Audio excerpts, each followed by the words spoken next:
இந்த மாதிரி வண்டியில் வச்சு ஓட்டிகிட்டு போனார். இந்த எல்இடி டிவி. மாப்பிள்ளை இது என்னன்னு கேட்டேன். டிவி மாமா எவ்வளோன்னு கேட்டேன். ஒரு வேலை சொன்னார், ரொம்ப கம்மியாக சொன்னார். பரவாயில்லையே அப்படின்னா, சரி அந்த இந்த டிவிலாம் சாம்சங் டிவிலாம் கிடைக்குமாண்ணா? கிடைக்குங்க. எவ்வளோன்னா அது ஒரு 12 சில்லரை வரும்ண்ணா. அப்படியா?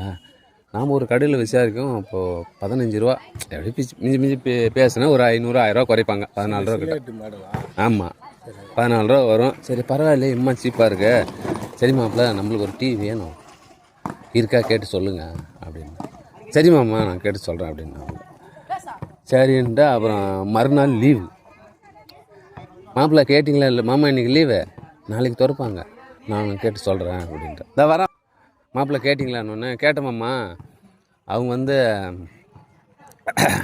14 ரூபா சொல்கிறாங்கம்மா.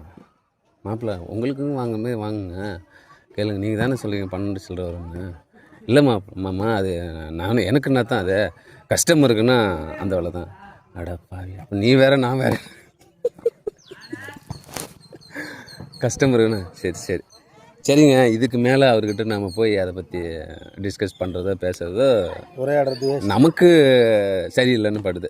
சரிங்க, நான் வாங்கிக்கிறேங்க. இவர் வாயில் என்ன சொல்கிறதுனா, இவர் கஸ்டமருக்கு அந்த ரேட்டுங்க மாமா, நமக்குன்னா தான் அந்த ரேட்டு. அப்புறம் என் மாமானே சொல்ல தேவையில்லடா. கஸ்டமருன்னே கூப்பிடலாம். சரிங்க சார்.